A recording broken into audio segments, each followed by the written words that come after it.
Maybe I can start by saying something about the way in which I use the notion of conjuncture. I don't use it kind of loose way, but rather with a reference to the reflections upon the concept of conjuncture that have been articulated by such important intellectuals as Louis Althusser and Stuart Hall. To put it quickly, the concept of conjuncture seen from this specific perspective allows combining a focus on structural processes with an attention to aleatory factors. The concept of conjuncture is therefore kind of flexible. And the same is true for the notion of war regime, but I guess I will come back to this notion later. So a conjuncture of war. If you look at the Ukraine war, if you look at the genocidal slaughter that Israel is carrying on in Gaza, it is clear that these two wars are very different, even from a military point of view. Each of them has its genealogy, its historical roots. What leads me and Brett and Michael to say that they are concatenated is the fact that they take place within a fractured world system, within a fractured international and world system. From this point of view, I think that we have to seriously take into account the kind of radical thresholds that shape the current situation, starting with the war on terror in the early 2000s that led to historical defeats of the US, and then the global financial crisis of 2007 and 2008 that created the conditions for a new pace in the rise of China. The pandemic is also part of the picture, and if we take all these crises, disruptions into account, well, it is clear, to me at least, that we are confronting a fractured world system, a fractured international system. International system and world system are not synonymous, but both are fractured nowadays. And so a conjuncture of war, I must say that I have been kind of influenced in my writings on the conjuncture of war by the work of Giovanni Arrighi in particular and other world system theorists. And Giovanni Arrighi famously analyzes in a comparative perspective, for instance, in the book he edited with Beverly Silver, Chaos and World Governance, different hegemonic transitions, which means different conjunctures in the world history of modern capitalism, in which the world system appeared as fractured. And what Arrighi emphasizes is the fact that in each hegemonic transition we were confronted with a proliferation of more and more devastating wars. The transition from the Dutch to the British hegemony took place, or at least was accomplished in the battlefields of the Napoleon wars. The transition from the British to the US hegemony took place amid the catastrophe of two world wars in the first half of the 20th century. I think this is kind of alarming, scaring historical reminder of the dangers and traps, to put it in a kind of euphemistic way, that we are currently facing.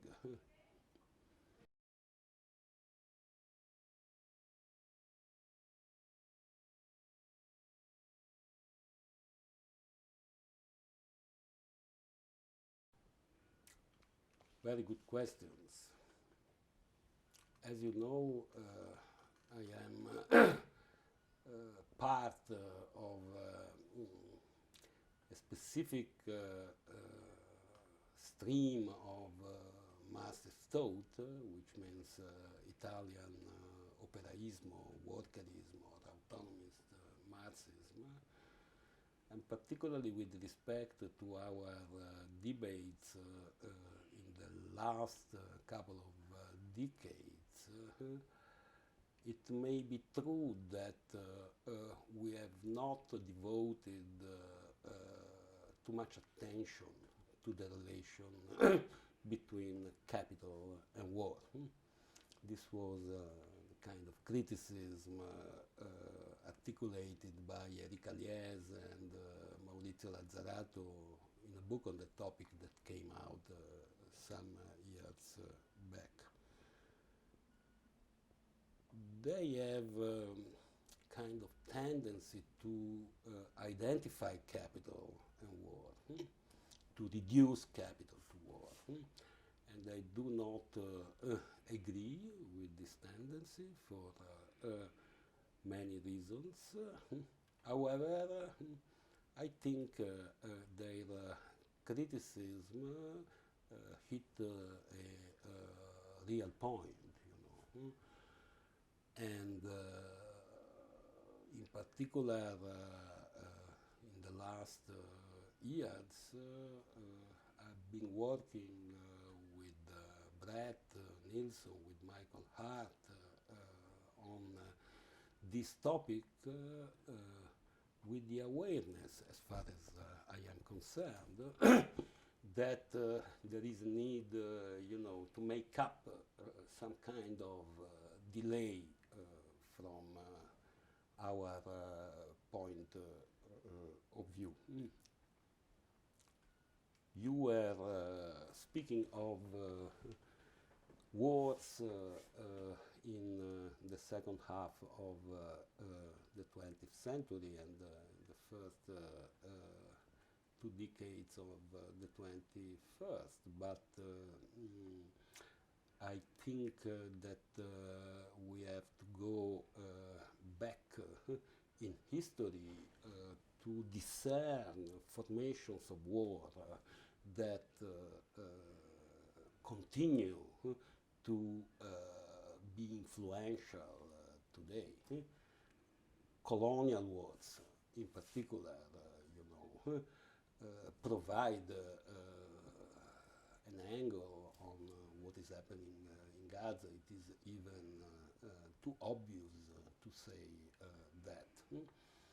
But this historical exercise is important in order to go beyond the traditional understanding of war in international law.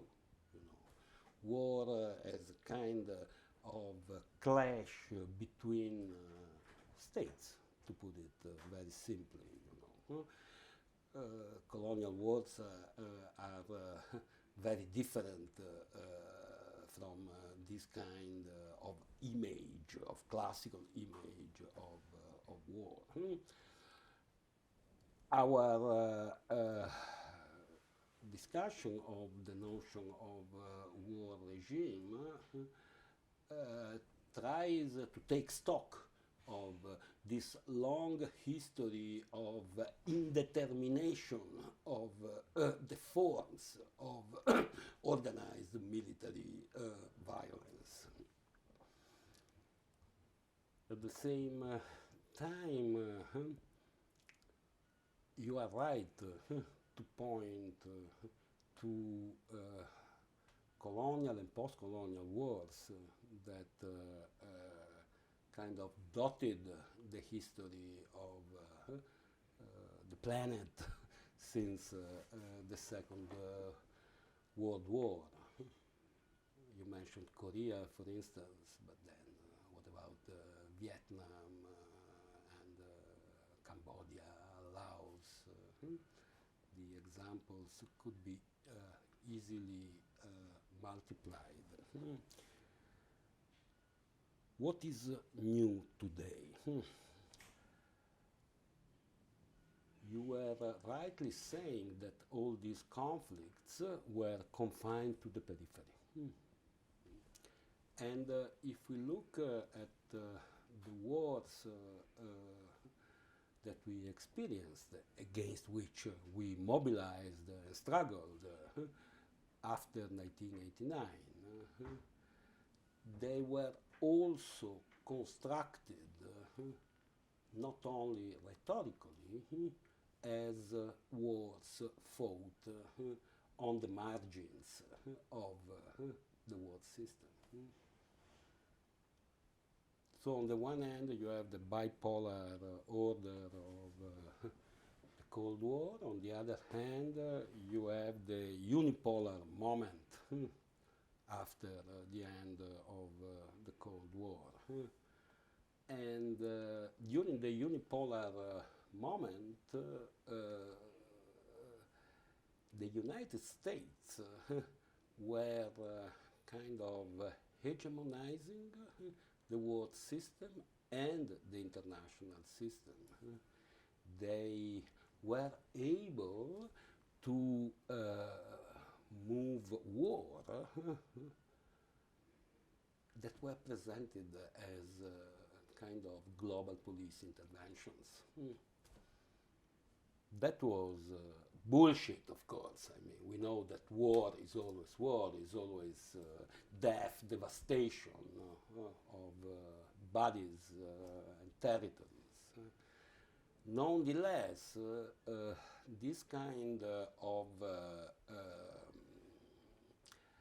rhetorical justification of war had its practical effects. Think, for instance, of such concepts as rogue state and failed state. If you are fighting a war against a rogue state, it's clear that that particular state is, in a way, at the margin or even beyond the margins of the international system. You know, Saddam Hussein, Somalia. Again, the examples could be easily multiplied. Can we say the same about today's wars and geopolitical clashes and tensions? in your first question, you did not mention only Ukraine and Gaza.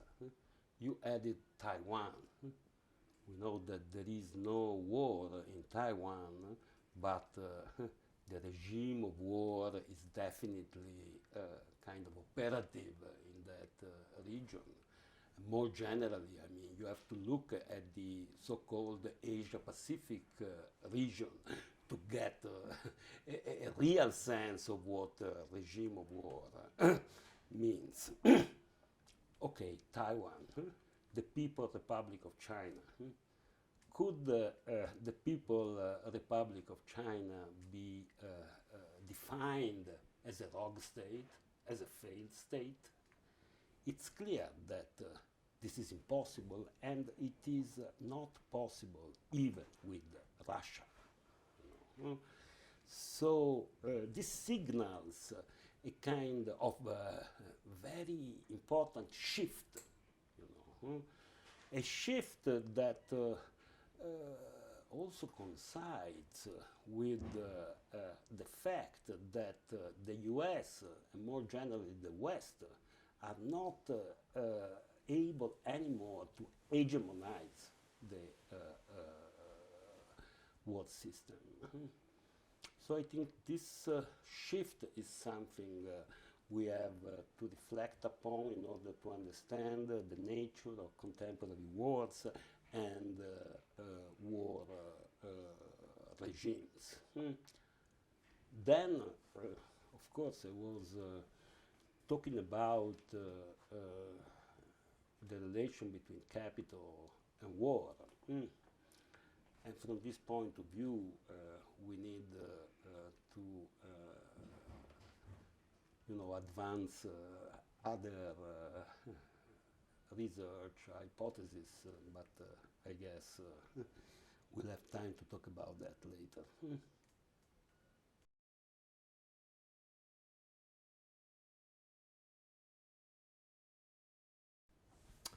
Yes, this is the question that in a way compels me to pick up again on the topic of the relation between capital and war.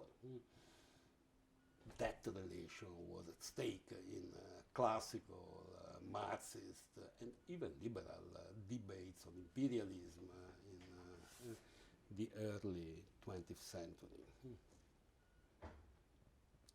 As you may know, I am far from getting rid of Lenin. For the centenary of his death, I wrote a short piece entitled Lenin as Method. And in that piece, I emphasize the tension that shapes Lenin's work and life toward innovation. If you read again today Lenin's popular treaty on imperialism, what is striking is emphasis on the fact that the world was confronting a completely new capitalism.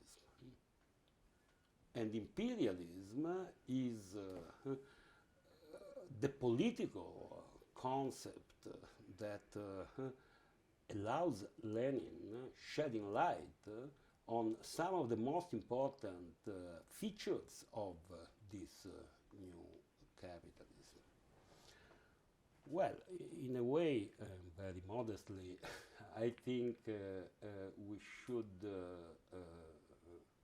repeat Lenin's gesture today, because the capitalism we are confronted with today is again very different from the one that Lenin so brilliantly analyzed from the point of view of a reinvention of communist politics during the Great War in that book. What distinguishes Lenin's interpretation of imperialism, in my eyes, of course, is the emphasis on a double process of concentration. Concentration of capital and concentration of power in the state. And it is from this point of view that Lenin describes the kind of merging between what he calls the collective capitalist and the imperialist state. Are we confronted today with similar processes? Frankly speaking, I doubt.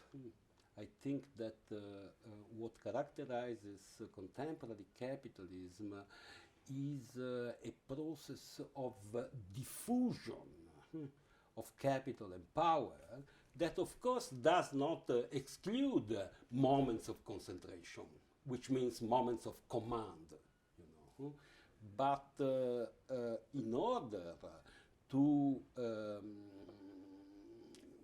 prompt a process of unification of capital and power in the figure of the nation state, a lot of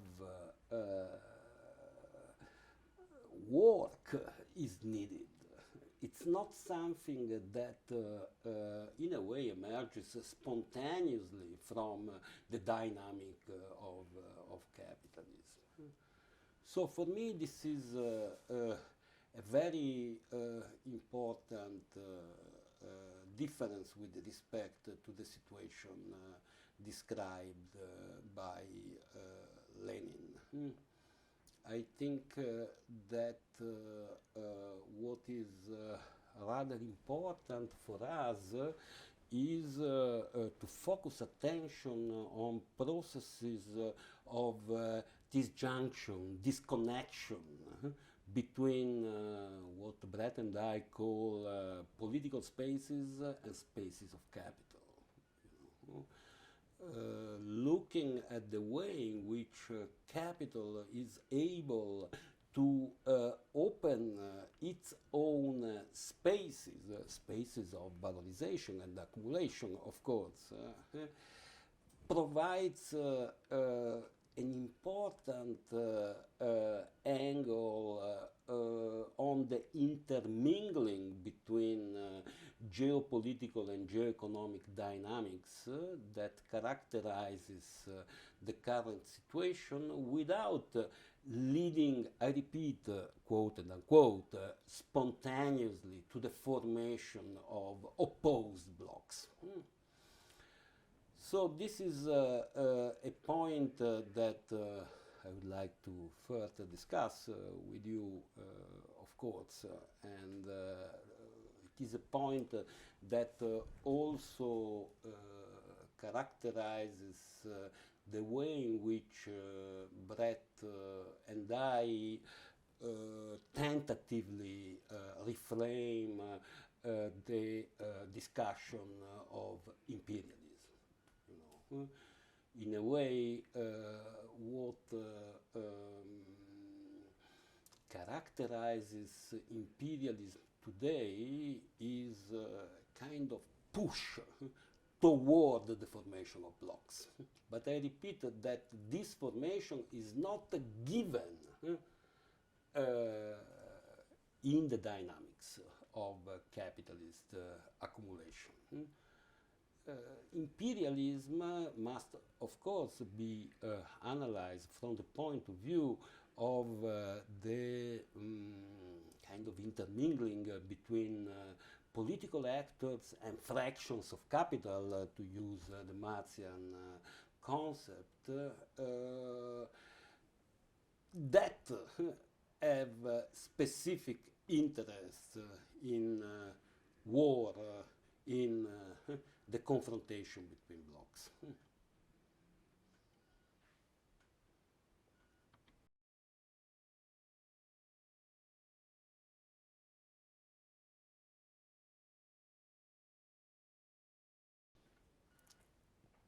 Well,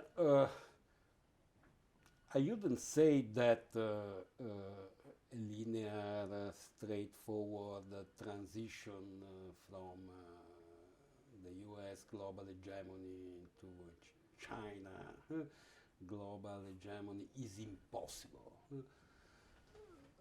I would say that it is unlikely, or at least it appears as such to me.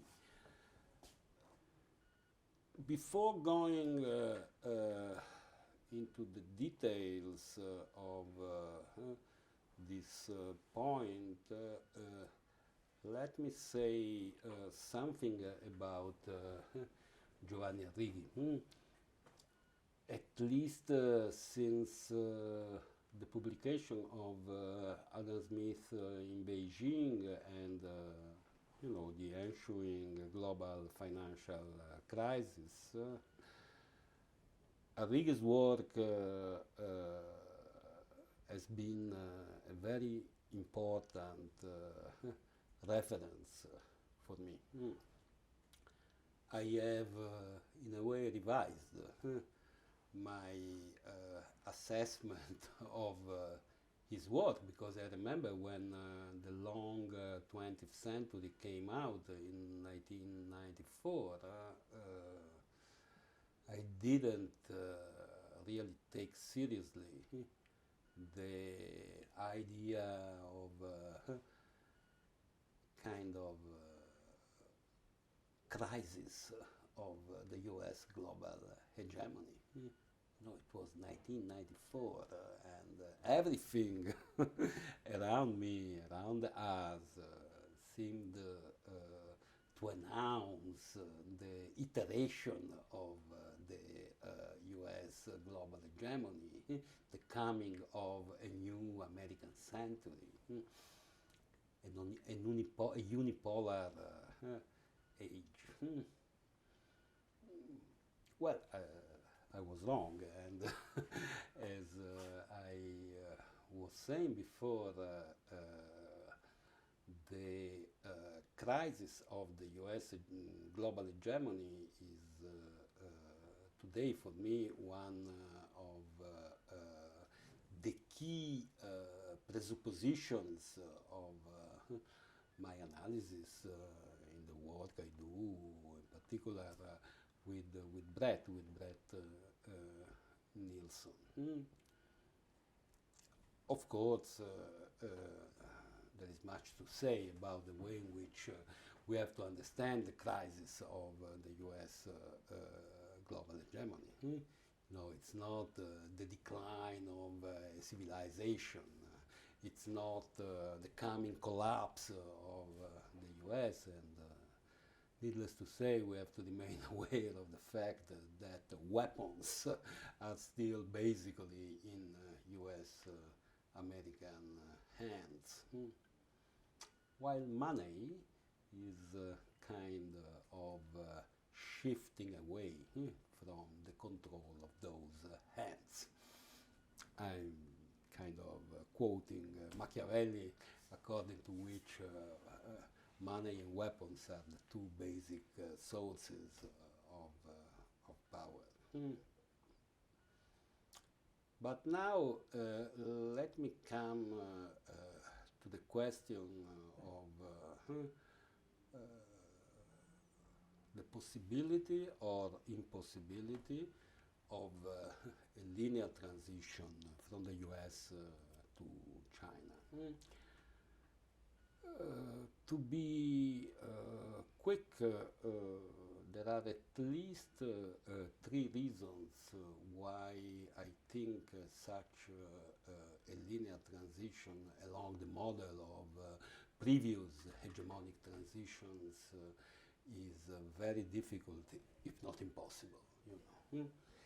The first one has to do with the fact that the hegemonic cycles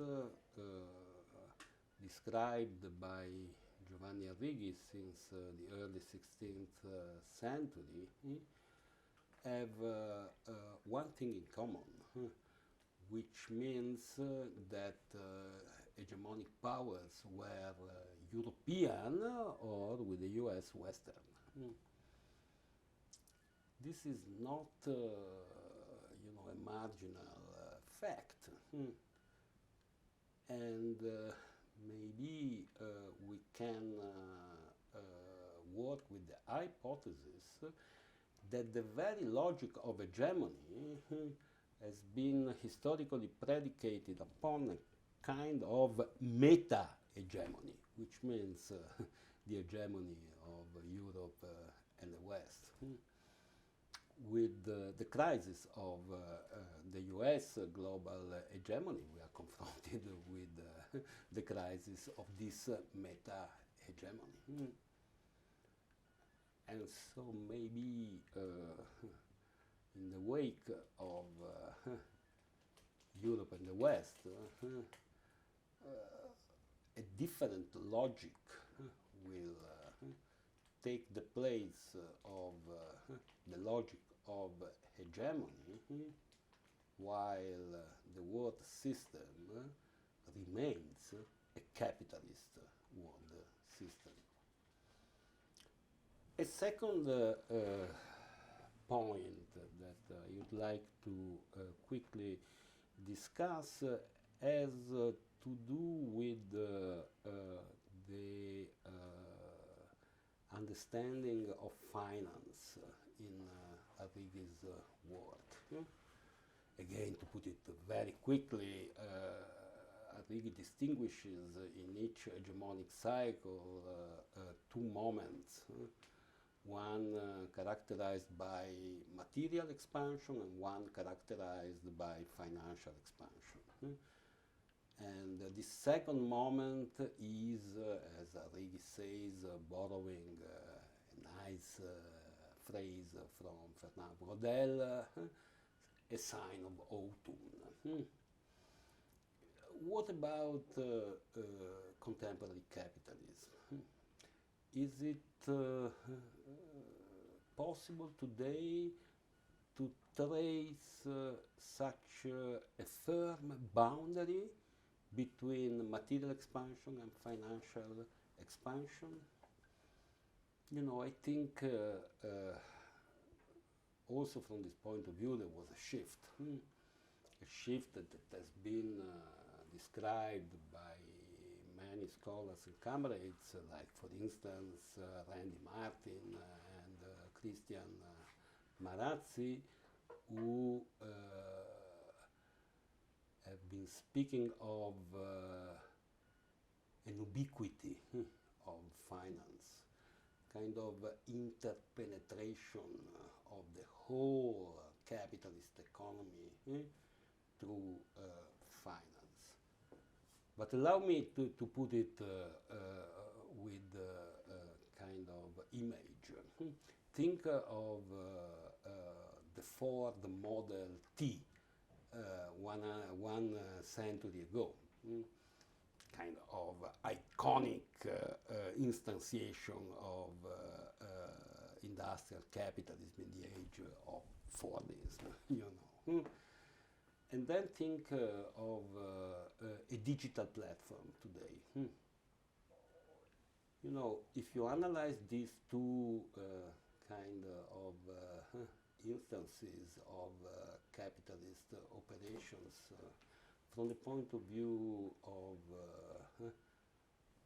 investments, in terms of constant capital, variable capital, from the point of view of the operative logic lying behind these two instances, it is very clear that we are confronted with something new.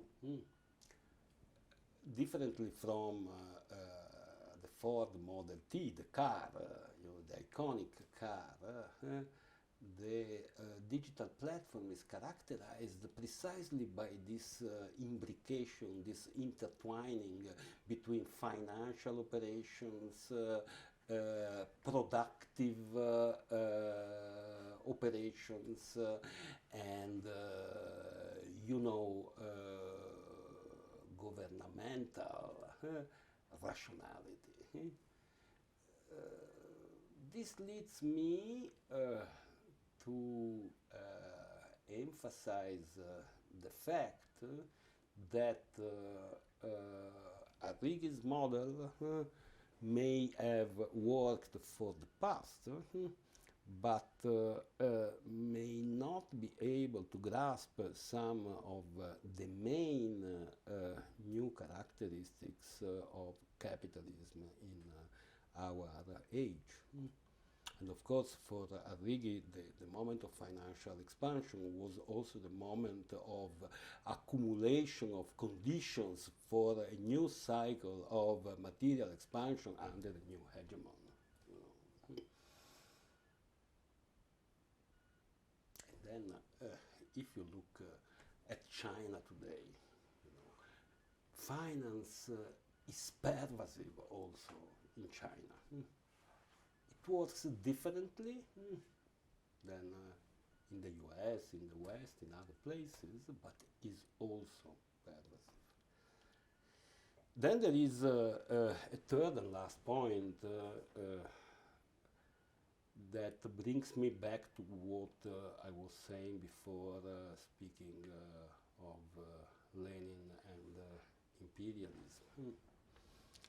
In Arrighi's work, there are two very important concepts, which are capitalism and territorialism. You can think that capitalism refers to the sphere of economy and territorialism to the sphere of politics. But in Arrighi's work, it is much more complicated and much more interesting than this.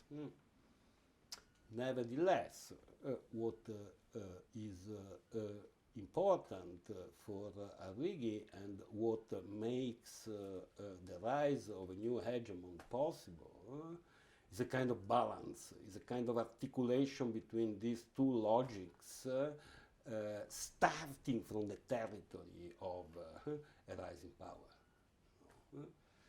And today, as I was saying, we are confronted with increasing gaps, increasing tensions, often with disconnections between political spaces and spaces of capital, which means, at the end of the day, between capitalism and territorialism. As I was saying before, I'm not saying that it is impossible, to kind of produce an articulation. But this articulation implies a huge degree of violence, even on the forms that capitalist development takes today. So if you take these 3 points together, it is not easy to imagine a linear transition from the US to China as hegemonic power. And it is against this background that Brett and I have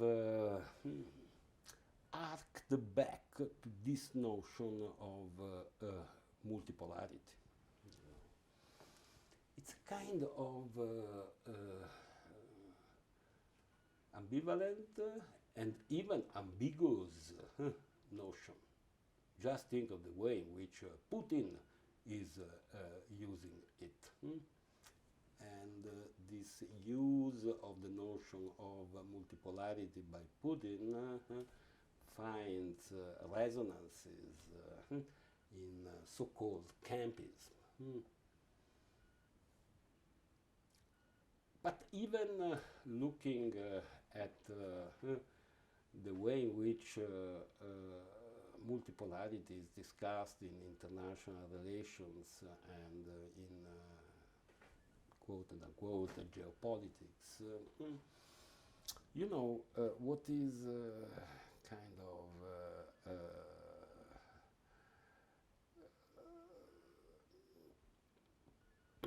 what is not particularly interesting for me is the fact that the emphasis is put unilaterally on states, great powers, even, you know, land masses, oceans, in the case of some geopolitical writings.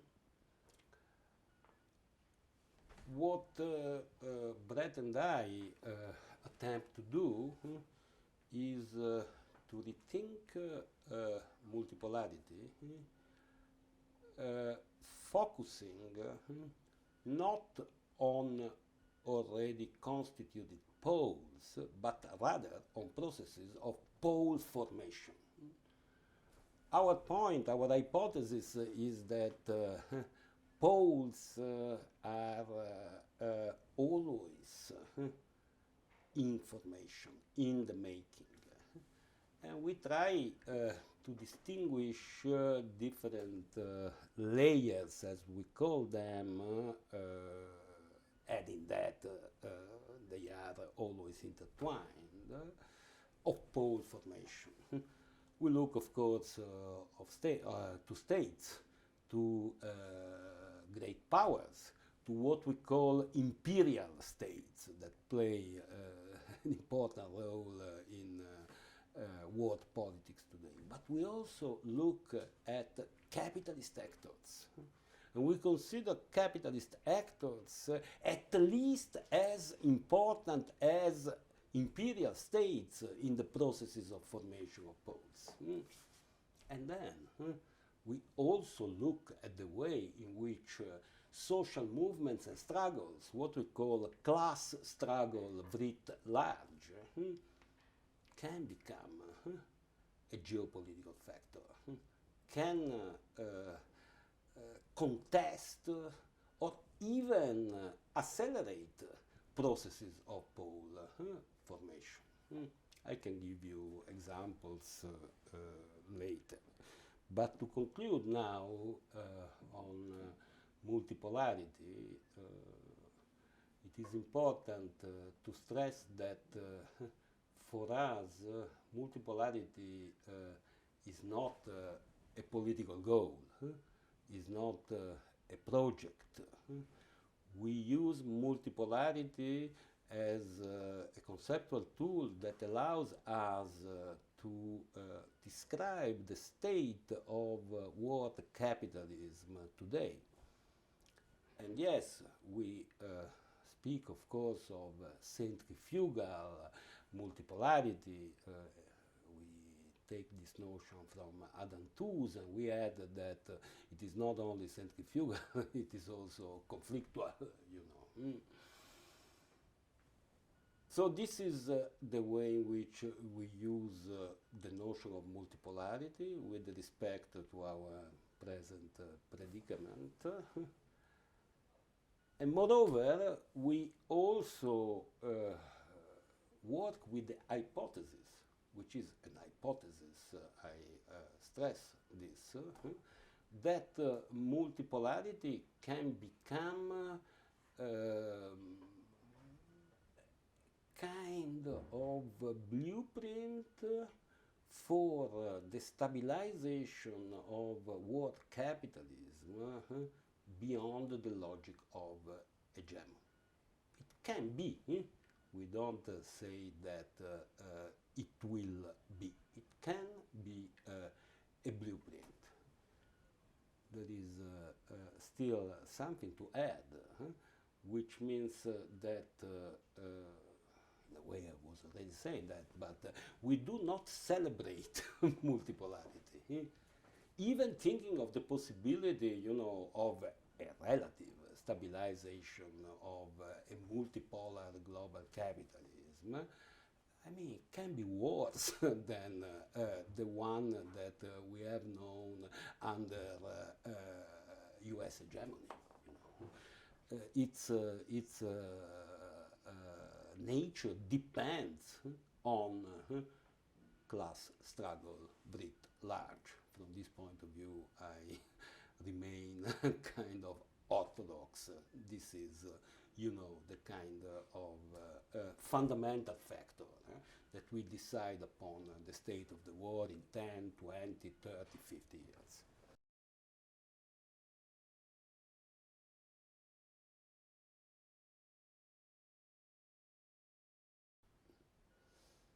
Yes, again, a very good question.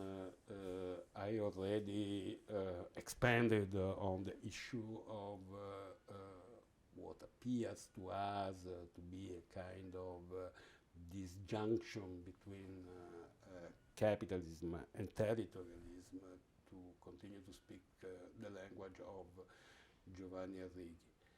Maybe I can add, first of all, that this is not something completely new. If you look at the history of modern capitalism since its inception in the early 16th century, you see many moments in which commercial spaces of capital, for instance, before the Industrial Revolution, before the becoming industrial of capitalism, were not completely under control of territorial powers. And moreover, this is a kind of interesting question also for historical research. You see the action of powers that is difficult to categorize as unilaterally belonging to capitalism or to territorialism. The classical example is the British East India Company. A chartered company, a merchant's company that conquered the Indian subcontinent with an army, with a judicial kind of system, and so on. I remember that many years ago, I mean, in the late 90s, Gayatri Spivak was speaking of the East India Company as a kind of model to understand the operations of contemporary multinational companies, stressing that it was and it is difficult to limit the analysis of those operations to the sphere of economy. And in general, yes, it has always been impossible to superimpose spaces of capital on the political map of the world. Today, the point that Brett and I make in The Rest and the West, our forthcoming book, is that this disjunction, this constitutive kind of tension, is exasperated to the point of potential rupture. And we try to substantiate this point also with some empirical analysis. looking at logistical spaces, for instance, at infrastructural spaces, at digital spaces, at the way in which, for instance, the digital world, the internet is governed in China, in India, and in the US. This set of analysis of what we call operative spaces of capital leads us to the point I was mentioning, to formulate the idea that today, the articulation, the very articulation of political spaces and spaces of capital is very difficult. I repeat, it is not impossible. Impossible is nothing, as I used to do with respect to other spheres of life, but it is very, very difficult. And this does not mean, Brett and I have worked quite extensively on this question over more than 10 years. This question that we now call the disjunction between political spaces and spaces of capital was already key to Borderless Method, the book we published 10 years ago.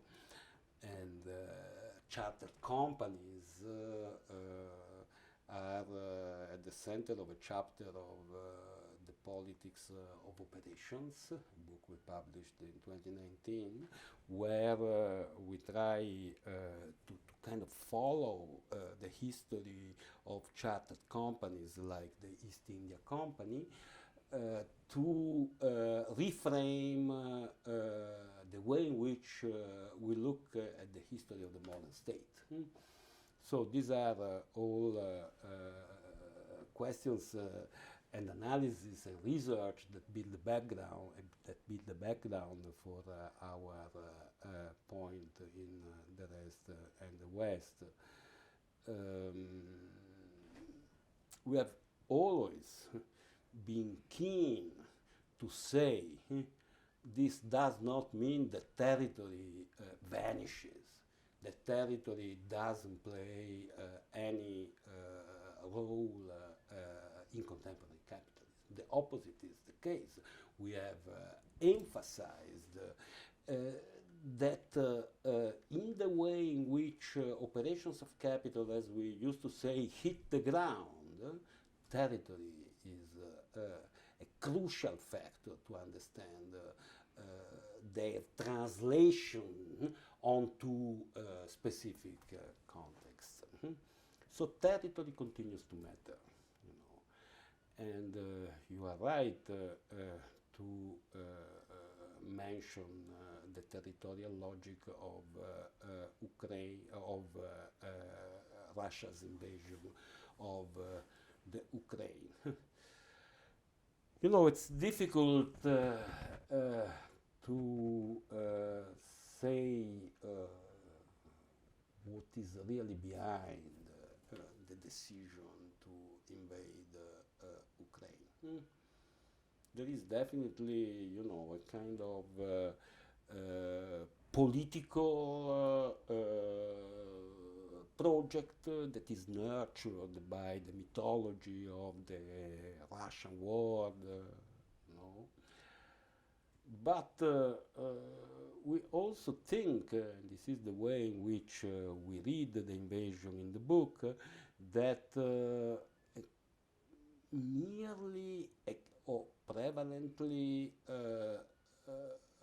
extractive capitalist economy as the one of Russia in a way needs a Großraum, a great space. And we try once again to substantiate this interpretation, this cautious interpretation, looking at infrastructures, looking at logistical routes and spaces. The fact is that if we look at the way in which great powers, imperial states, project today their economical power beyond their boundaries, Russia is more the exception than the norm. Just think of two important imperial states, China and the United States of America. In both cases, and this is quite interesting, the projection of the economic power, which also means the export of surplus, happens predominantly through a combination between infrastructural projects and financial interventions. Then this combination works quite differently in the case of the US and in the case of China, but it is quite interesting, to register this convergence, infrastructures and finance. Of course, we cannot forget that in the case of the US, you have, the color of pearls, as they call it, which means the military bases that are located all over the world. And you don't find something similar in the case of China. So this is again an important. But this is, a very rough and tentative typology of different forms, I repeat, of projection of the economic power by imperial states. And I say again, a projection of economic power also means export of surplus capital. And this is, as you know, a classical topic in theories of imperialism.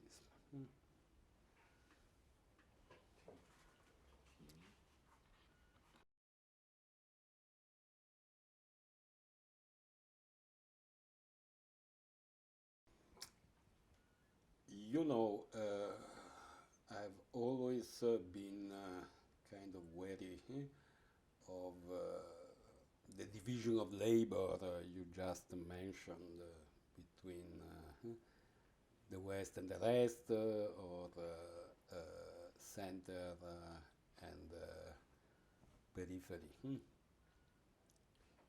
In Italy, in the 1970s, there was a slogan, and the slogan was Fiat is our Vietnam, referring, of course, to the automotive industry and to the radical workers' struggles in the factories. In a way, I always remained faithful to the logic, of that slogan, and moreover, as the very title of the new book I wrote with Brett signals the rest and the West.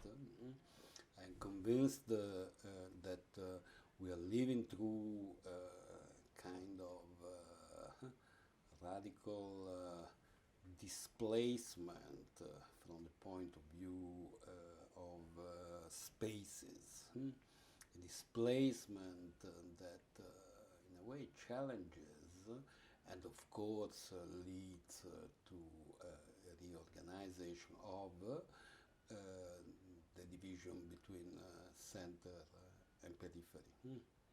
So I think we have to imagine new formations of class struggle and anti-imperialist struggle that, of course, will need to be translated onto different contexts in ways that remain attentive to the specificity of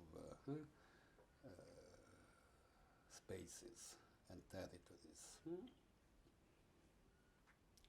Coming to your reference to Zimmerwald, I remember that I concluded the first article I wrote on the Ukraine war back in February 2022, saying that what we need today is a new Zimmerwald. I was, of course, aware of the difficulty of that task. The situation today is completely different from the one during the Great War. Not only from an objective point of view, I already discussed that, but also from the point of view of subjectivity. Yes, of course, there had been the betrayal of the Second International, of the forces of the Second International, first of all of the German social democracy. But in Europe at that time there were organized forces that were able to mobilize for the revolution. Today, the situation is very different. You have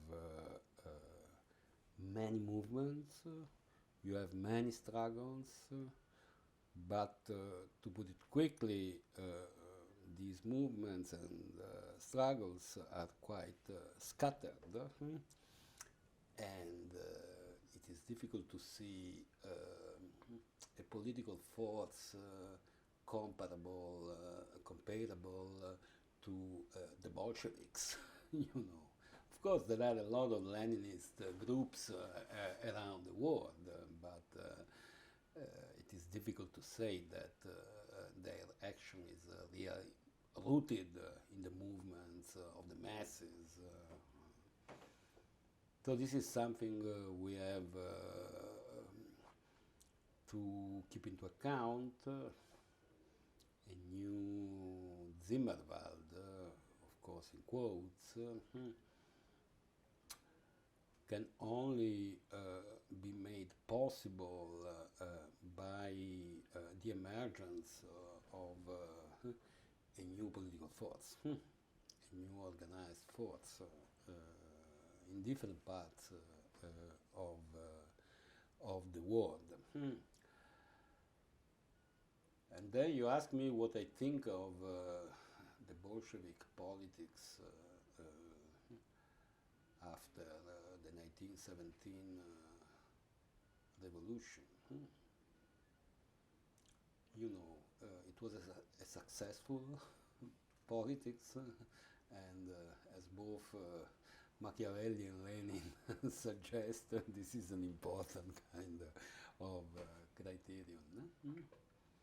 Brest-Litovsk, you will remember what Lenin said. We are ceding, giving away space to gain time.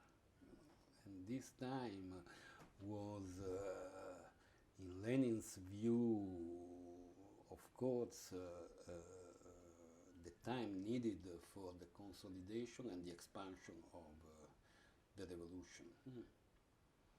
I think this is a very important point. I mean, for Lenin, the revolution could not be only a national Russian revolution. He was looking to the West, of course, to Germany, and then, as you reminded, he was looking to the east. And I think you were implicitly mentioning the Baku Congress of 1920. It is part of our history, of the archive that we need to delve into in order, to discover flashes of the future in a way. If you think of Baku, okay, I will not go into the details, into a description of the role of Zinoviev and so on, but we know that one of the questions was the role of the Muslims. This kind of difference, as we would say today. Think of the work and action of kind of forgotten Muslim Marxism like Sultangaliev. Again, I think it would be interesting to go back to such figures, because even independently of their political ideological positions, they confronted in a material way questions that continue to be strategically relevant today, the question of difference. Of course, at the time of Baku in 1920, there was not only, a victorious political force, the Bolsheviks. There was also kind of ideology, because Marxism was considered an ideology that allowed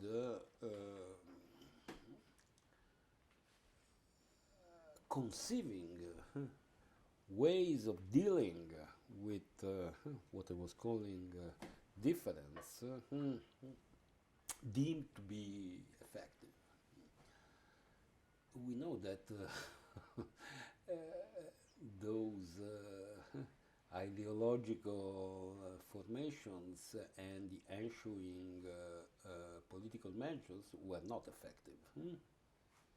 Were not effective in terms of dealing with the question of religion, in this case Muslim religion, but also think of Eastern Europe. So what I draw from those experiences is first of all an appreciation of the experiments that were done at the time, of the endeavors of the time, and secondly also the need to invent new conceptual and political tools to tackle the question that I am calling in a very generic way the question of difference.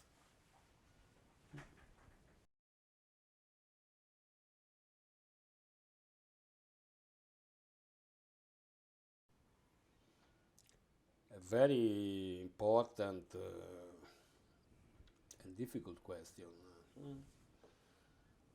Let me start by saying that the very word internationalism is predicated upon the nation.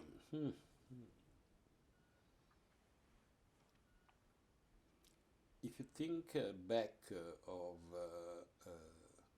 the years in which Marx started to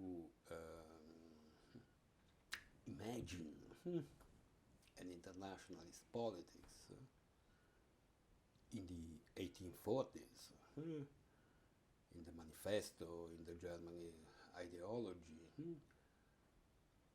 Well, what strikes me is the power of anticipation of Marx and later of the First International. The political map of Europe was still far from being organized around the norm of the nation state. In the 1840s, Italy was not a nation state, Germany was not a nation state. Not to speak about the colonial world, of course. And in such a conjuncture, Marx was looking beyond the nation, was kind of proposing internationalism as the eminent form of political action for the rising labor movement. Of course, in the 20th century, the situation changed quite drastically. I was mentioning before the explosion of the Second International in 1914 along national lines. And in the wake of the Soviet revolution, with different phases, of course, the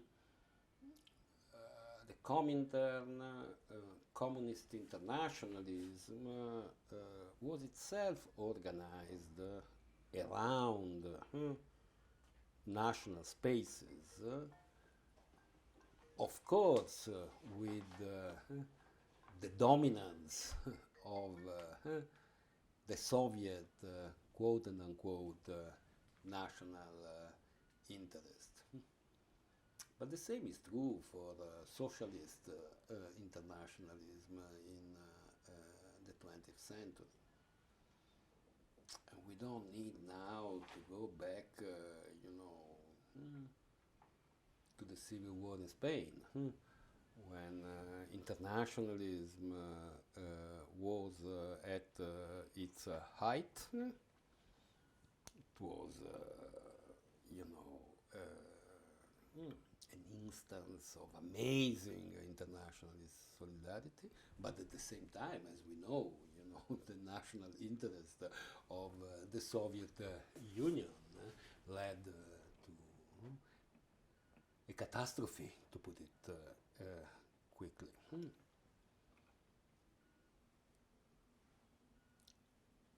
Of course, this is not the whole history of internationalism in the 20th century.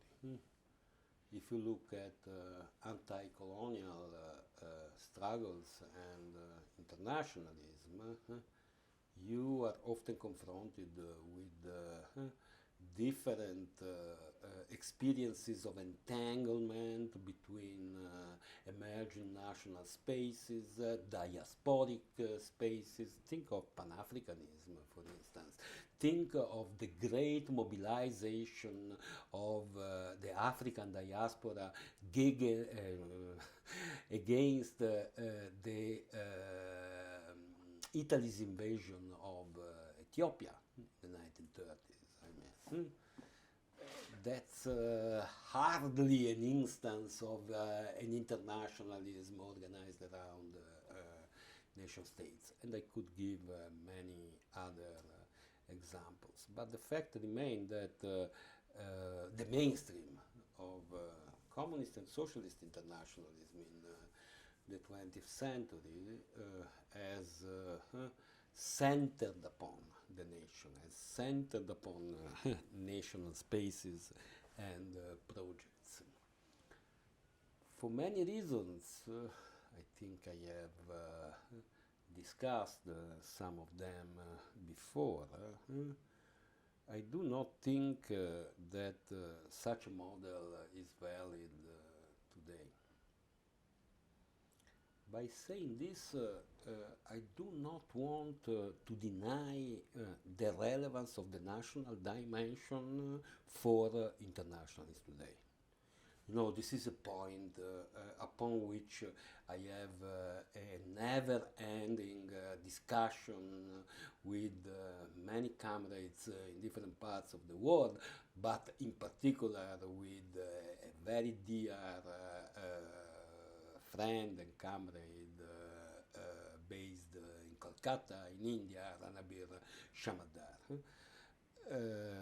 My point is not that we should ignore the national dimension, both in the analysis of capitalism and in our attempt to forge a new internationalism.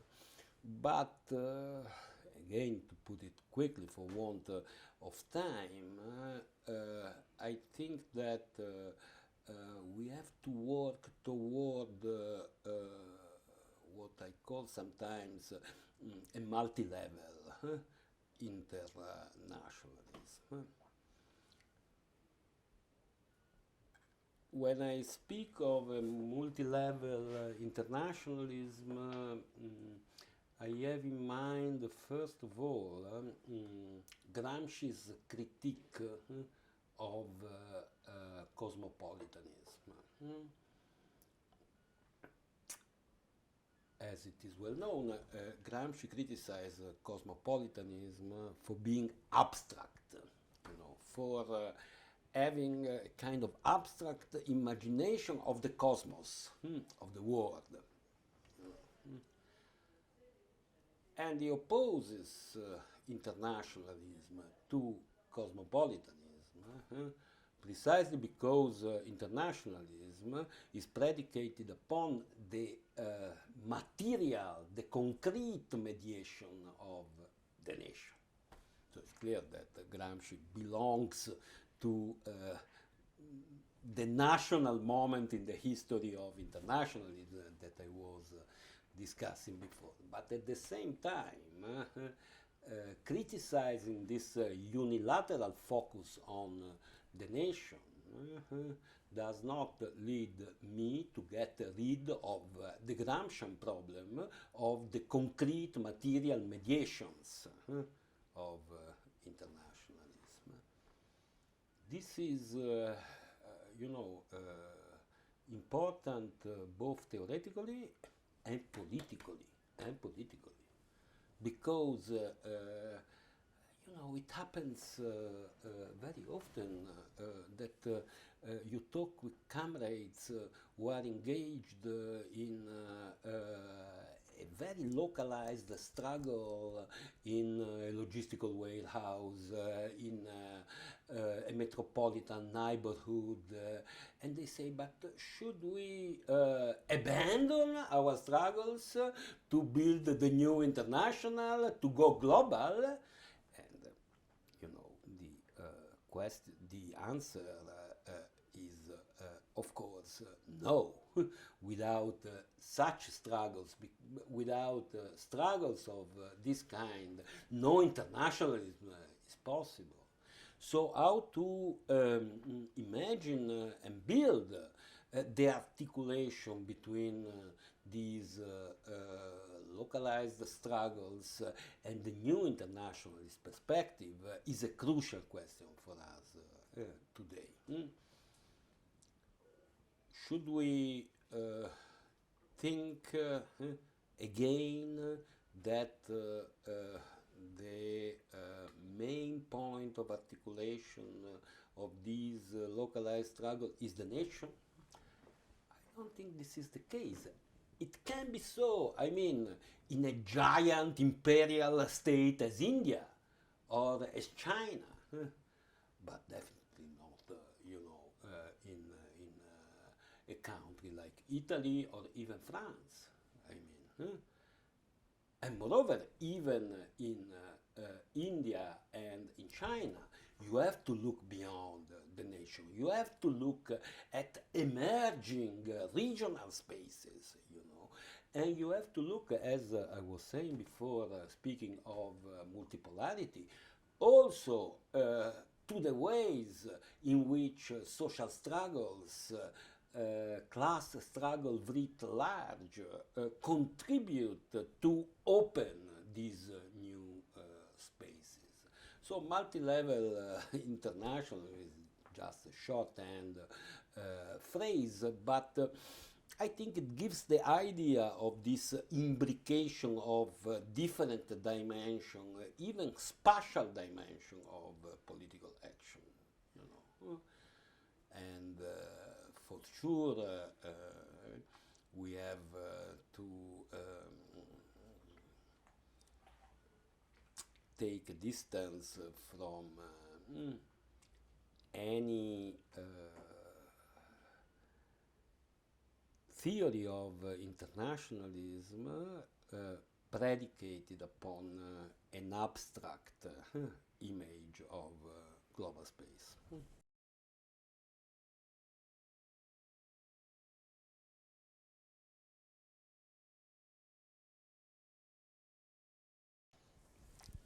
Yes, I was just saying that in order to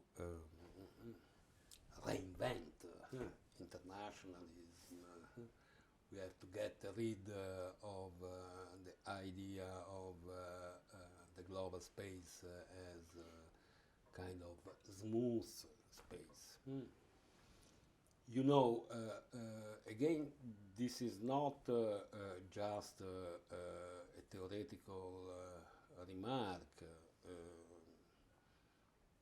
It also comes from my own experience, that was not, of course, an individual experience in the alter globalization movement between Seattle, Porto Alegre, Genoa. In that movement, even without explicitly saying this, there was the idea, you know, that a new global space was open to radical political action.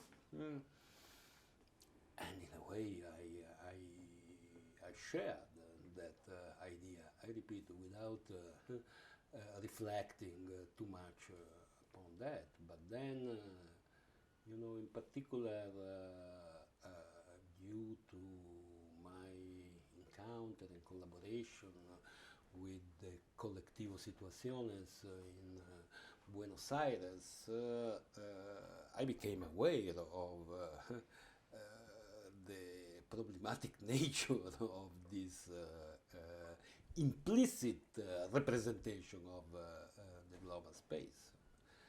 And I like to think that it was that encounter, that collaboration that led me to an attempt to reframe the relation between homogeneity and heterogeneity in global capitalism. You know, there are homogeneous vectors in the operations of capital. Just think to make a simple example of digital platforms today. You know, digital platforms are spread across the world, and they have kind of homogeneous nucleus in terms of their operative logic. But at the same time, looking at the way in which digital platforms operate on the ground in Latin America, in the US, in China, in India, you see also the differences, the heterogeneity, the profound heterogeneity. This is just an example, but I could give many other.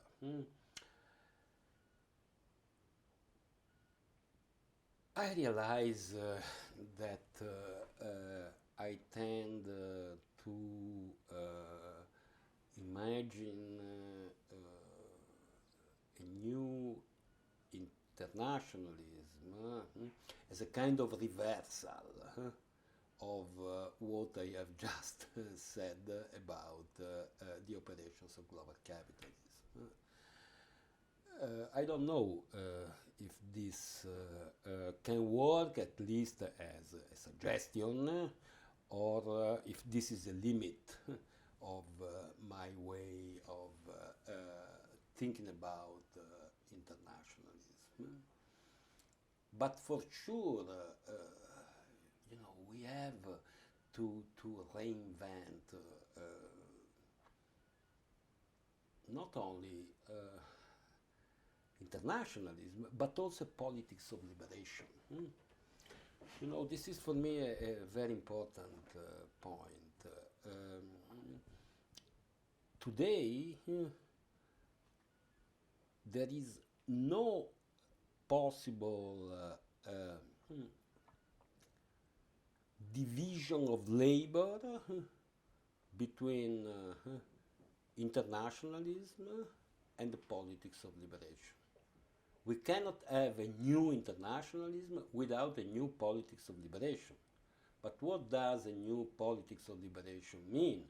It means a politics of liberation that can be, how can I say, appropriated by people who experience the rule of capital, who experience racial, sexual systems of domination in very different ways in many parts of the world.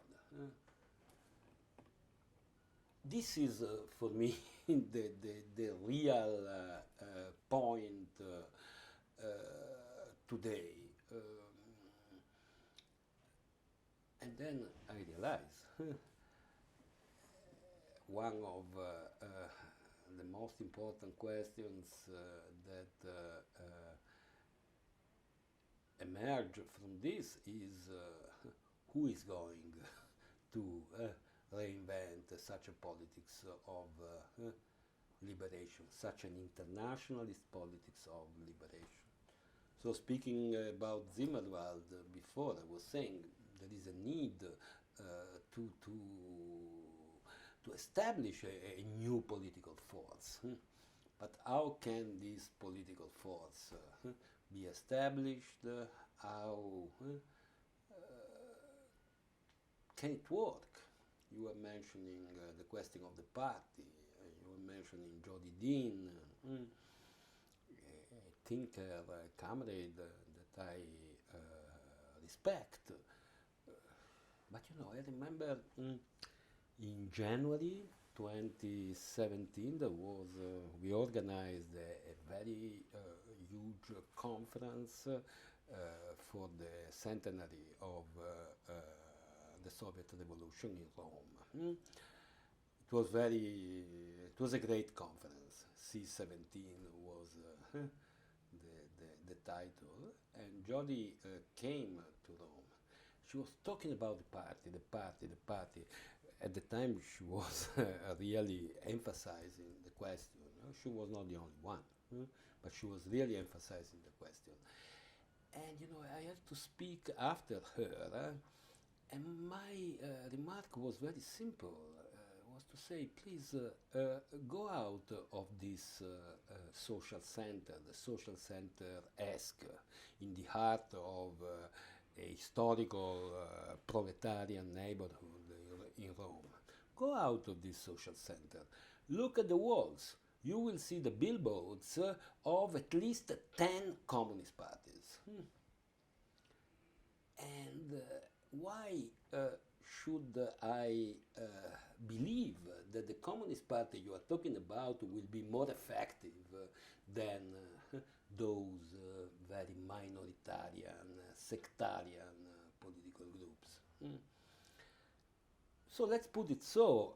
I acknowledge the persisting relevance of the problem of the party, but it is difficult for me to see a solution to this problem, a ready-made solution to this problem.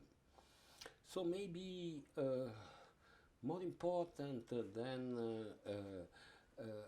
debating the issue of the party with all its historical legacy and so on, is to build networks, is to write text, to circulate text, to create spaces of resonance within which both,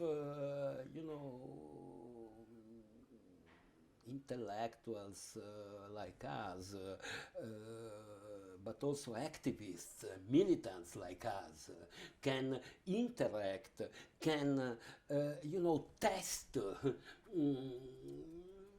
concepts, theories, words, languages against different contexts of exploitation, of domination, but also and above all, different contexts of struggle and insurgency.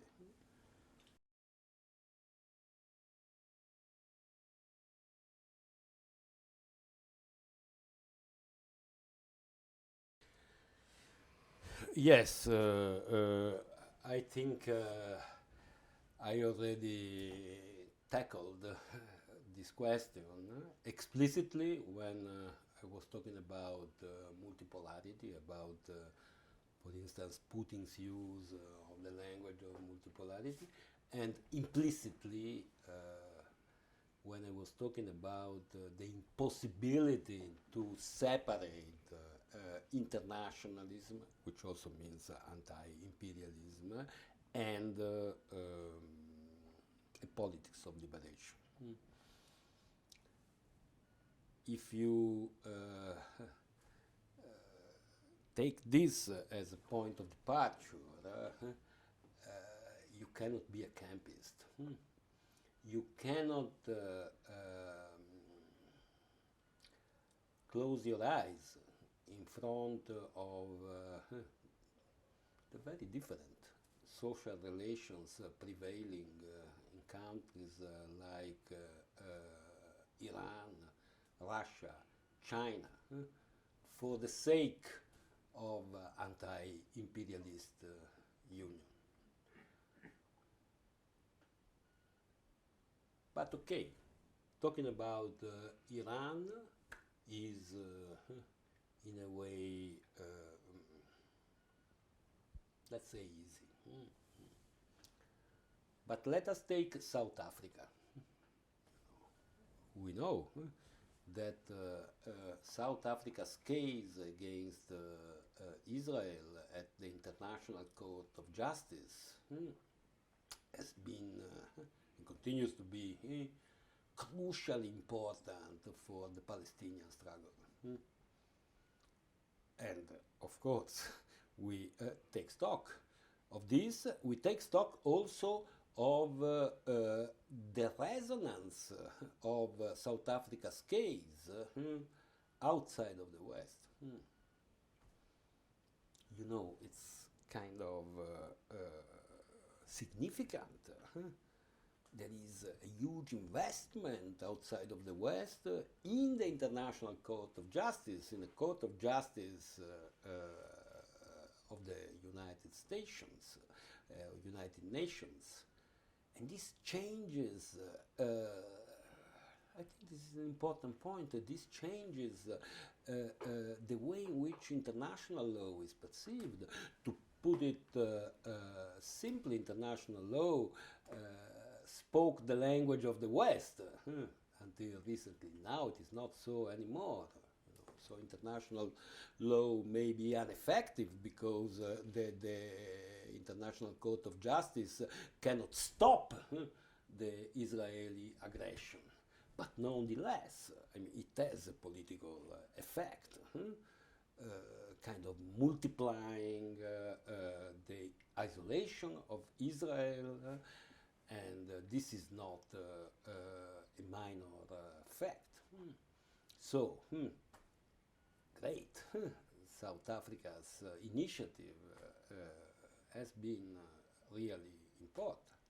But at the same time, this does not lead me, this should not lead us to close our eyes in front of the internal situation in South Africa, in front of the repression of the movements of the poor, of the workers' movement in South Africa.